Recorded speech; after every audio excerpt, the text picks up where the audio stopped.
Hi students, welcome to Anu educational studies. 4ನೇ ತರಗತಿ ಕನ್ನಡ ಭಾಗ 1 ಪಾಠ 3 ವೀರಮಾತೆ ಜೀಜಾಬಾಯಿ. ಹಿಂದಿನ ವಿಡಿಯೋದಲ್ಲಿ ನಾವು ಪಾಠ 2 ಬುದ್ಧಿವಂತ ರಾಮಕೃಷ್ಣ ಪಾಠದ ಎಲ್ಲ ಅಭ್ಯಾಸದ ಪ್ರಶ್ನೋತ್ತರಗಳಿಗೆ ಉತ್ತರಿಸಿದ್ದೇವೆ. ಈ ವಿಡಿಯೋದಲ್ಲಿ ವೀರಮಾತೆ ಜೀಜಾಬಾಯಿ ಪಾಠದ ಎಲ್ಲ ಅಭ್ಯಾಸದ ಪ್ರಶ್ನೋತ್ತರಗಳಿಗೆ ಉತ್ತರಿಸೋಣ.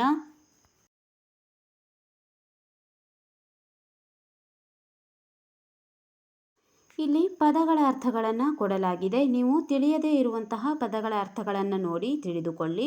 ಟಿಪ್ಪಣಿಯನ್ನು ಕೂಡ ಕೊಟ್ಟಿದ್ದಾರೆ. ಈಗ ಅಭ್ಯಾಸದ ಪ್ರಶ್ನೋತ್ತರವನ್ನು ನೋಡೋಣ.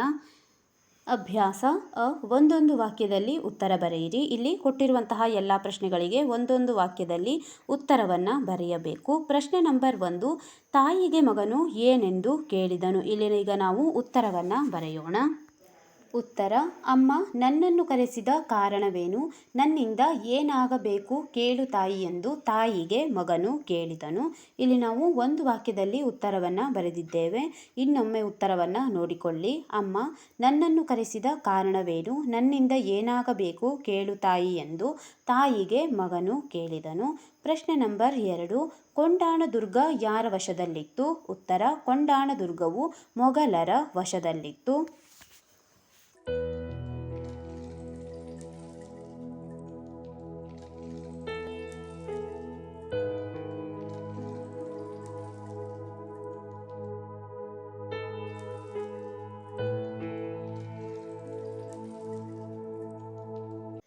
ಪ್ರಶ್ನೆ ನಂಬರ್ 3, ಜೀಜಾಬಾಯಿಯ ತಂದೆ ಹೆಸರೇನು?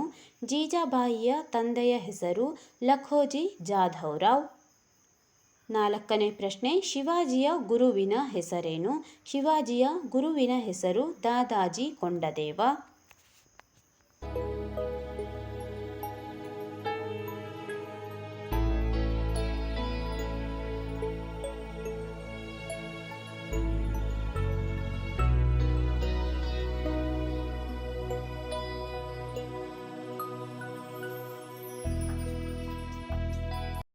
ಆ ಪ್ರಶ್ನೆ ಕೊಟ್ಟಿರುವ ಪದಗಳಲ್ಲಿ ಸರಿಯಾದ ಪದ ಆರಿಸಿ ಬಿಟ್ಟ ಸ್ಥಳದಲ್ಲಿ ಬರೆಯಿರಿ.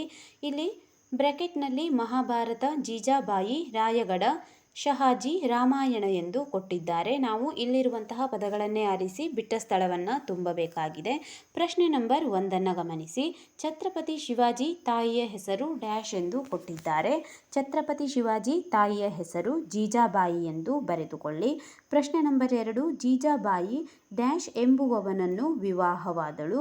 ಜೀಜಾಬಾಯಿ ಶಹಾಜಿ ಎಂಬುವವನನ್ನು ವಿವಾಹವಾದಳು. 3ನೇ ಪ್ರಶ್ನೆ, ಜೀಜಾಬಾಯಿ ಶಿವಾಜಿಗೆ ಪ್ರತಿನಿತ್ಯ ಡ್ಯಾಶ್ ಮತ್ತು ಡ್ಯಾಶ್ ಕಥೆಗಳನ್ನು ಹೇಳುತ್ತಿದ್ದಳು ಎಂದು ಬರೆದಿದ್ದಾರೆ. ಇಲ್ಲಿ ಜೀಜಾಬಾಯಿ ಶಿವಾಜಿಗೆ ಪ್ರತಿನಿತ್ಯ ರಾಮಾಯಣ ಮತ್ತು ಮಹಾಭಾರತದ ಕಥೆಗಳನ್ನು ಹೇಳುತ್ತಿದ್ದಳು. ಮಹಾಭಾರತ ಮತ್ತು ರಾಮಾಯಣ ಇವೆರಡನ್ನೂ ಕೂಡ ಇಲ್ಲಿ ನೀವು ಬಿಟ್ಟ ಸ್ಥಳದಲ್ಲಿ ತುಂಬಬೇಕು. ಮುಂದಿನ ಪ್ರಶ್ನೆ ನೋಡೋಣ. ಪ್ರಶ್ನೆ ನಂಬರ್ 4, ಶಿವಾಜಿ ಪಟ್ಟಾಭಿಷೇಕವು ಡ್ಯಾಶ್ದಲ್ಲಿ ನಡೆಯಿತು. ಶಿವಾಜಿ ಪಟ್ಟಾಭಿಷೇಕವು ರಾಯಗಢದಲ್ಲಿ ನಡೆಯಿತು ಎಂದು ಬರೆದುಕೊಳ್ಳಿ. ಈ ಕೊಟ್ಟಿರುವ ಪದ ಗಮನಿಸಿ ವಿರುದ್ಧಾರ್ಥಕ ಪದ ಬರೆಯಿರಿ. ಧೈರ್ಯ, ಜಯ, ಗೌರವ, ನೀತಿ ಎಂದು 4 ಪದಗಳನ್ನು ಕೊಡಲಾಗಿದೆ. ಇವಕ್ಕೆ ನಾವು ಈಗ ವಿರುದ್ಧಾರ್ಥಕ ಪದಗಳನ್ನು ಬರೆಯಬೇಕು. ಧೈರ್ಯ, ಅಧೈರ್ಯ, ಜಯ, ಅಪಜಯ, ಗೌರವ, ಅಗೌರವ, ನೀತಿ, ಅನೀತಿ ಇವುಗಳು ಈ ಪದಗಳ ವಿರುದ್ಧಾರ್ಥಕ ಪದಗಳಾಗಿದ್ದಾವೆ. ಈ ಪ್ರಶ್ನೆ ಮಾದರಿಯಂತೆ ಕೊಟ್ಟಿರುವ ಪದ ಗಮನಿಸಿ ಎರಡೆರಡು ಸಮಾನಾರ್ಥಕ ಪದಗಳನ್ನು ಬರೆಯಿರಿ. ಇಲ್ಲಿ ಮಾದರಿಯನ್ನು ಗಮನಿಸಿ ನಾವು ಪ್ರತಿಯೊಂದಕ್ಕೂ ಎರಡೆರಡು ಸಮಾನಾರ್ಥಕ ಪದಗಳನ್ನು ಬರೆಯಬೇಕಾಗಿದೆ. ಮಾದರಿಯನ್ನು ಗಮನಿಸಿ ಸಾಗರ, ಸಮುದ್ರ, ಕಡಲು ಎಂದು 2 ಸಮಾನಾರ್ಥಕ ಪದಗಳನ್ನು ಕೊಟ್ಟಿದ್ದಾರೆ. ಮುಂದೆ ಕೊಟ್ಟಿರುವಂತಹ ಪದಗಳಿಗೆ ಈಗ ನಾವು ಸಮಾನಾರ್ಥಕ ಪದಗಳನ್ನು ಬರೆಯೋಣ. ಪುತ್ರ, ಮಗ, ಕುಮಾರ ಇವೆರಡೂ ಕೂಡ ಪುತ್ರ ಈ ಪದರ ಸಮಾನಾರ್ಥಕ ಪದವಾಗಿದೆ. 2ನೇ ಪ್ರಶ್ನೆ ರಾಜ. ರಾಜಕ್ಕೆ ನಾವು ಈಗ ಸಮಾನಾರ್ಥಕ ಪದವನ್ನು ಬರೆಯಬೇಕು. ಅರಸ, ದೊರೆ ಎಂದು ಬರೆದುಕೊಳ್ಳಿ. ಯುದ್ಧ, ಕದನ, ಕಾಳಗ ಈ ರೀತಿಯಾಗಿ ಎರಡೆರಡು ಸಮಾನಾರ್ಥಕ ಪದಗಳನ್ನು ಬರೆಯಬೇಕು. ಇಲ್ಲಿ ನೀವು ಬೇರೆ ಸಮಾನಾರ್ಥಕ ಪದಗಳನ್ನು ಬೇಕಾದರೂ ಕೂಡ ಬರೆಯಬಹುದಾಗಿದೆ. ಮುಂದಿನ ಪ್ರಶ್ನೆ ನೋಡೋಣ.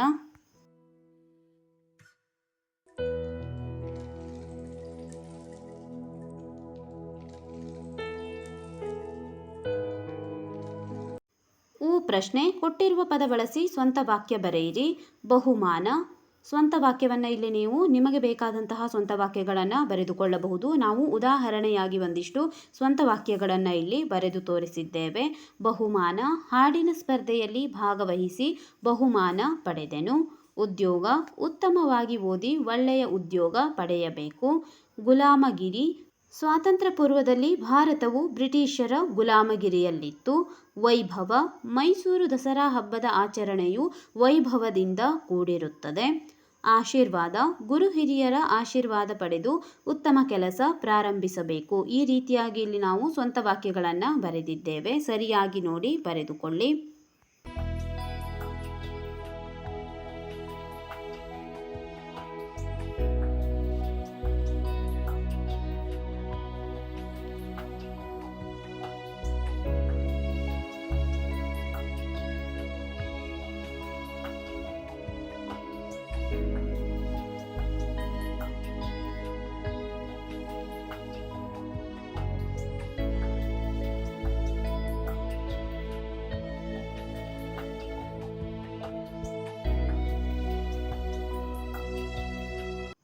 ಪ್ರಶ್ನೆ: ಕೊಟ್ಟಿರುವ ಮಾತನ್ನು ಯಾರು ಯಾರಿಗೆ ಹೇಳಿದರು? ಇಲ್ಲಿ 2 ಮಾತುಗಳನ್ನು ಕೊಡಲಾಗಿದೆ. ಈ ಮಾತುಗಳನ್ನು ಯಾರು ಯಾರಿಗೆ ಹೇಳಿದರು ಎಂದು ಬರೆಯಬೇಕು. ಮೊದಲನೇ ಪ್ರಶ್ನೆ: ಮಾತಾಜಿಯವರಿಗೆ ನನ್ನ ಪ್ರಣಾಮಗಳು. ಯಾರು ಎಂದು ಕೊಟ್ಟಿದ್ದಾರೆ. ಈ ಮಾತನ್ನು ಶಿವಾಜಿ ಹೇಳಿದನು. ಯಾರಿಗೆ ಎಂದು ಕೊಡಲಾಗಿದೆ. ತಾಯಿ ಜೀಜಾಬಾಯಿಗೆ ಹೇಳಿದನು ಎಂದು ಬರೆದುಕೊಳ್ಳಿ. ಇಲ್ಲಿ ಈ ಮಾತು ಶಿವಾಜಿ ಅವನ ತಾಯಿ ಜೀಜಾಬಾಯಿಗೆ ಹೇಳಿದ ಮಾತಾಗಿದೆ. ಎರಡನೇ ಪ್ರಶ್ನೆ: ನೀನು ಗೆದ್ದು ನನಗೆ ಬಹುಮಾನವಾಗಿ ಕೊಡಬೇಕು. ಯಾರು ಎಂದು ಕೇಳಿದ್ದಾರೆ. ಈ ಮಾತನ್ನು ಜೀಜಾಬಾಯಿ ಹೇಳಿದಳು. ಯಾರಿಗೆ ಎಂದು ಕೇಳಿದ್ದಾರೆ. ಮಗ ಶಿವಾಜಿಗೆ ಹೇಳಿದಳು ಎಂದು ಬರೆದುಕೊಳ್ಳಿ. ಈ ಮಾತು ಜೀಜಾಬಾಯಿ ಮಗ ಶಿವಾಜಿಗೆ ಹೇಳಿದ ಮಾತಾಗಿದೆ. ಮುಂದಿನ ಪ್ರಶ್ನೆಗಳನ್ನು ನೋಡೋಣ.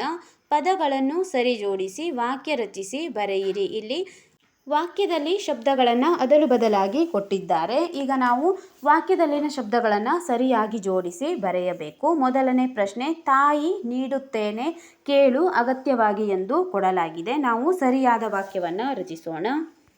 ಉತ್ತರ: ಕೇಳು ತಾಯಿ ಅಗತ್ಯವಾಗಿ ನೀಡುತ್ತೇನೆ. ಎರಡನೇ ಪ್ರಶ್ನೆ: ಚಾಣಾಕ್ಷ ಜೀಜಾಬಾಯಿ ಹೆಣ್ಣು ಮಗಳು ಎಂದು ಕೊಟ್ಟಿದ್ದಾರೆ. ಸರಿಯಾದ ವಾಕ್ಯ: ಜೀಜಾಬಾಯಿ ಚಾಣಾಕ್ಷ ಹೆಣ್ಣು ಮಗಳು.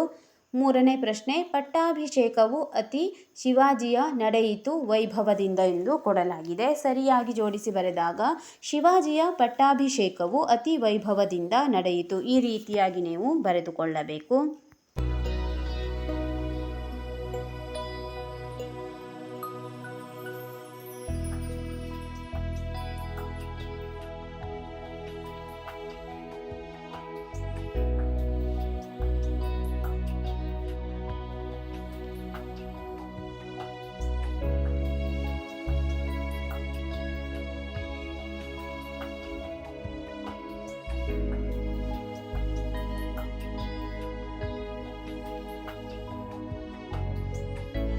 ಭಾಷಾ ಚಟುವಟಿಕೆ ಅ. ಮಾದರಿಯಲ್ಲಿ ಸೂಚಿಸಿರುವಂತೆ ಸೂಕ್ತ ಪದ ರಚಿಸಿ ಬರೆಯಿರಿ. ಮಾದರಿಯನ್ನು ಗಮನಿಸಿ. ಮಾದರಿ: ಬರು ಪ್ಲಸ್ ಅಂತೆ ಬರುವಂತೆ. ಇದೇ ರೀತಿಯಾಗಿ ನಾವು ಕೆಳಗೆ ಕೊಟ್ಟಿರುವಂತಹ 3 ಪದಗಳನ್ನು ಜೋಡಿಸಿ ಪದವನ್ನು ರಚಿಸೋಣ. ಮೊದಲನೇ ಪ್ರಶ್ನೆ: ಹೋಗು ಪ್ಲಸ್ ಅಂತೆ. ಮಾದರಿಯಂತೆ ಬರೆದಾಗ ಹೋಗುವಂತೆ ಆಗುತ್ತದೆ. ಹೋಗುವಂತೆ ಎಂದು ಬರೆದುಕೊಳ್ಳಿ. ಎರಡನೇ ಪ್ರಶ್ನೆ: ನೋಡು ಪ್ಲಸ್ ಅಂತೆ ನೋಡುವಂತೆ. ಮಗು ಪ್ಲಸ್ ಅಂತೆ ಮಗುವಂತೆ ಎಂದು ಬರೆದುಕೊಳ್ಳಿ. ಈಗ ಪ್ರಶ್ನೆ ನಂಬರ್ 2. ಮಾದರಿ 2 ಕೊಟ್ಟಿದ್ದಾರೆ. ಹುಡುಗ ಪ್ಲಸ್ ಆಟ ಹುಡುಗಾಟ. ಇಲ್ಲಿ ಈ ರೀತಿಯ ಮಾದರಿಯನ್ನು ಬಳಸಿಕೊಂಡು ನಾವು ಈಗ ಕೊಟ್ಟಿರುವಂತಹ ಪದಗಳನ್ನು ಬರೆಯಬೇಕು. ಬಂದು ಪ್ಲಸ್ ಆಗ ಎಂದು ಕೊಡಲಾಗಿದೆ. ಬಂದಾಗ. ಕಾಡು ಪ್ಲಸ್ ಆನೆ ಕಾಡಾನೆ. ಮೂರನೇ ಪ್ರಶ್ನೆ: ಬಾಯಿ ಪ್ಲಸ್ ಆರಿಕೆ ಬಾಯಾರಿಕೆ ಎಂದು ಬರೆದುಕೊಳ್ಳಿ.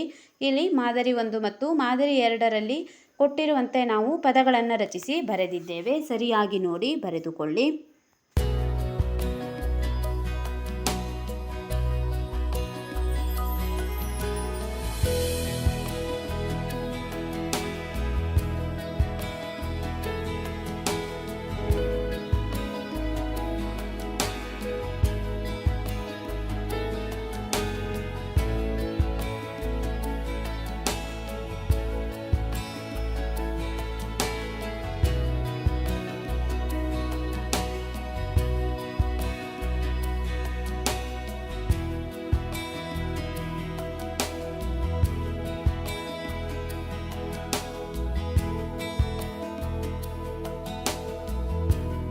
ಕೊಟ್ಟಿರುವ ಪದಗಳನ್ನು ಗಮನಿಸಿ ಓದಿ ಎಂದು ಕೊಡಲಾಗಿದೆ. ಇಲ್ಲಿ ಈ ಪದಗಳನ್ನು ಓದಿಕೊಳ್ಳಿ. ಪದೇ ಪದೇ, ಸಣ್ಣ ಸಣ್ಣ, ಓಡಿ ಓಡಿ ಎಂದು ಕೊಟ್ಟಿದ್ದಾರೆ. ಇವುಗಳನ್ನು ದ್ವಿರುಕ್ತಿಗಳು ಎಂದು ಕರೆಯಲಾಗುತ್ತದೆ. ಅಂದರೆ ಒಂದೇ ಪದವನ್ನು 2 ಬಾರಿ ನಾವು ಉಚ್ಚಾರಣೆ ಮಾಡಿದಾಗ ಅವುಗಳು ದ್ವಿರುಕ್ತಿ ಎಂದು ಕರೆಸಿಕೊಳ್ಳುತ್ತವೆ. ಇವುಗಳು ದ್ವಿರುಕ್ತಿಗಳು ಎಂದು ನೀವು ತಿಳಿದುಕೊಳ್ಳಿ.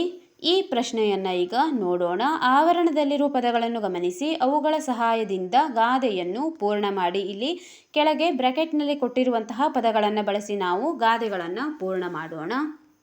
ಬ್ರಾಕೆಟ್ನಲ್ಲಿರುವ ಪದಗಳನ್ನು ಗಮನಿಸಿ. ಪರರಿಗೆ ಉಪಕಾರಿ, ಬಾಳಿಯಾನು, ಮೌನ ಬಂಗಾರ, ಬಾಯಿ ಮೊಸರು ಎಂದು ಕೊಟ್ಟಿದ್ದಾರೆ. ಇವುಗಳು ಎಲ್ಲರೂ ಕೇಳಿರುವಂಥದ್ದೇ ಗಾದೆ ಮಾತುಗಳಾಗಿವೆ. ಮೊದಲನೇ ಪ್ರಶ್ನೆ, ತಾಳಿದವರು ಬಾಳಿಯಾರು ಎಂದು ಬರೆದುಕೊಳ್ಳಬೇಕು. ಇಲ್ಲಿ ಈ ಗಾದೆ ಮಾತು ತಾಳಿದವನು ಬಾಳಿಯಾನು ಈ ರೀತಿಯೂ ಕೂಡ ಇದೆ. ಇಲ್ಲಿ ತಾಳಿದವರು ಎಂದು ಕೊಟ್ಟಿದ್ದಾರೆ, ಆದ್ದರಿಂದ ಬಾಳಿಯಾರು ಎಂದು ನೀವು ಬರೆದುಕೊಳ್ಳಬೇಕು. ಎರಡನೇ ಪ್ರಶ್ನೆ, ಕೈ ಕೆಸರಾದರೆ ಬಾಯಿ ಮೊಸರು. ಮೂರನೇ ಪ್ರಶ್ನೆ, ಮಾತು ಬೆಳ್ಳಿ ಎಂದು ಕೊಡಲಾಗಿದೆ. ಮಾತು ಬೆಳ್ಳಿ, ಉತ್ತರ ಮೌನ ಬಂಗಾರ ಎಂದು ಬರೆಯಿರಿ. ನಾಲ್ಕನೇ ಪ್ರಶ್ನೆ, ಮನೆಗೆ ಮಾರಿ, ಉತ್ತರ ಪರರಿಗೆ ಉಪಕಾರಿ ಎಂದು ಬರೆಯಬೇಕು. ಸರಿಯಾಗಿ ನೋಡಿ ಬರೆದುಕೊಳ್ಳಿ.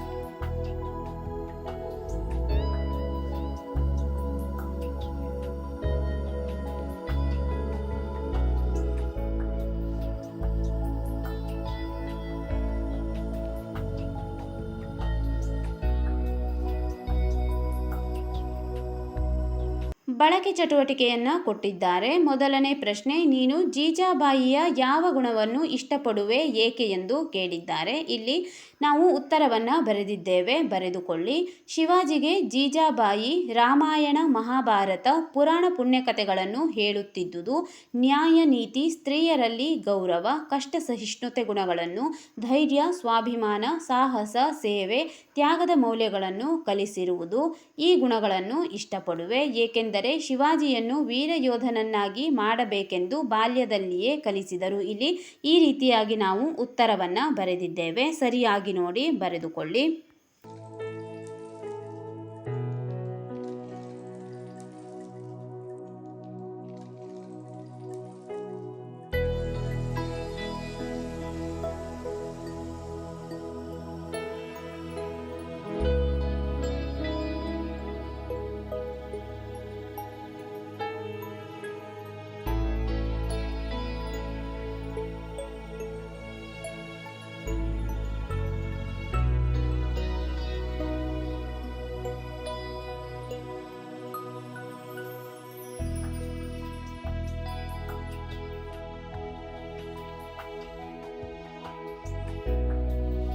ಪ್ರಶ್ನೆ ನಂಬರ್ 2, ನಿನಗೆ ಗೊತ್ತಿರುವ ವೀರ ಮಹಿಳೆಯರ ಹೆಸರುಗಳನ್ನು ಸಂಗ್ರಹಿಸಿ ಪಟ್ಟಿ ಮಾಡಿ. ಇಲ್ಲಿ ನೀವು ನಿಮಗೆ ಗೊತ್ತಿರುವಂತಹ ವೀರ ಮಹಿಳೆಯರ ಹೆಸರನ್ನು ಬರೆಯಬೇಕು. ಉದಾಹರಣೆಯಾಗಿ ನಾವು ಕೆಲವೊಂದಿಷ್ಟು ವೀರ ಮಹಿಳೆಯರ ಹೆಸರುಗಳನ್ನು ಬರೆದಿದ್ದೇವೆ, ನೋಡಿಕೊಳ್ಳಿ.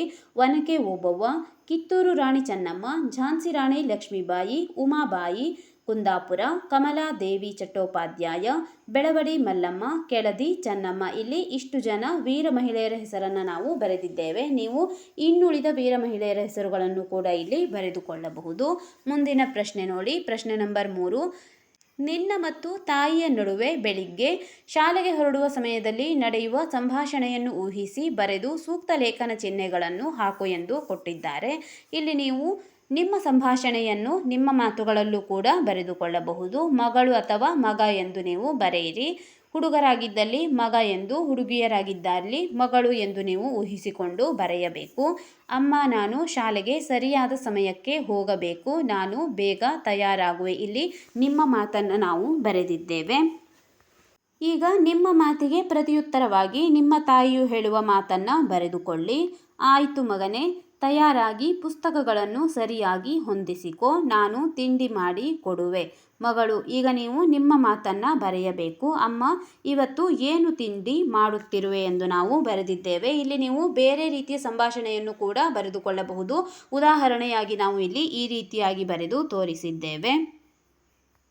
ಅಮ್ಮ, ಅಮ್ಮನ ಮಾತನ್ನು ಬರೆಯಿರಿ. ಇವತ್ತು ಚಪಾತಿ ಮತ್ತು ಪಲ್ಯವನ್ನು ಮಾಡುತ್ತಿರುವೆ ಮಗು.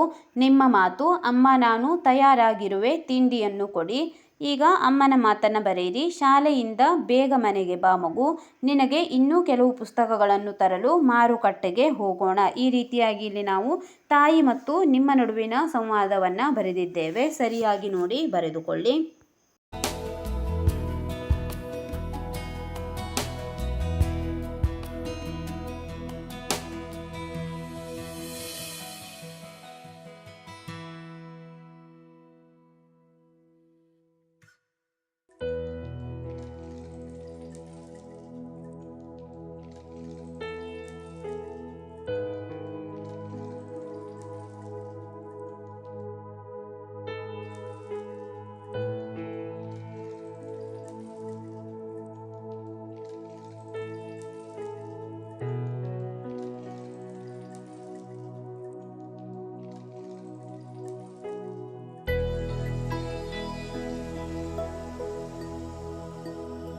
ನಾಲ್ಕನೇ ಪ್ರಶ್ನೆ, ಈ ಗದ್ಯದಲ್ಲಿ ಬರುವ ಶಿವಾಜಿ ಮತ್ತು ಜೀಜಾಬಾಯಿ ಅವರ ಸಂಭಾಷಣೆಗಳನ್ನು ತರಗತಿಯಲ್ಲಿ ಗೆಳೆಯರೊಂದಿಗೆ ಸೇರಿ ಅಭಿನಯದ ಮೂಲಕ ಪ್ರದರ್ಶಿಸಿ. ಇಲ್ಲಿ ಈ ಗದ್ಯ ಭಾಗವನ್ನು ನೀವು ನಿಮ್ಮ ಗೆಳೆಯರೊಂದಿಗೆ ಸೇರಿ ಅಭಿನಯದ ಮೂಲಕ ಪ್ರದರ್ಶಿಸಲು ಹೇಳುತ್ತಿದ್ದಾರೆ. ಇದು ಚಟುವಟಿಕೆಯಾಗಿದೆ. ನೀವು ನಿಮ್ಮ ತರಗತಿಯಲ್ಲಿ ಈ ರೀತಿಯ ಚಟುವಟಿಕೆಗಳನ್ನು ಮಾಡಿಕೊಳ್ಳಬಹುದು.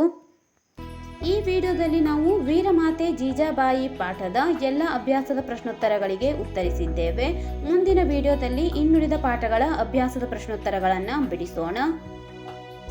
4ನೇ ತರಗತಿ ಕನ್ನಡ ಭಾಗ 1ರ ಎಲ್ಲ ಪಾಠಗಳ ಪ್ರಶ್ನೋತ್ತರಗಳಿಗಾಗಿ ನಮ್ಮ ಚಾನೆಲ್ನ ಪ್ಲೇಲಿಸ್ಟ್ 4ನೇ ತರಗತಿ ಕನ್ನಡ ಭಾಗ 1 ಅಭ್ಯಾಸ ಪ್ರಶ್ನೋತ್ತರಗಳು, ಇದನ್ನು ಗಮನಿಸಿ.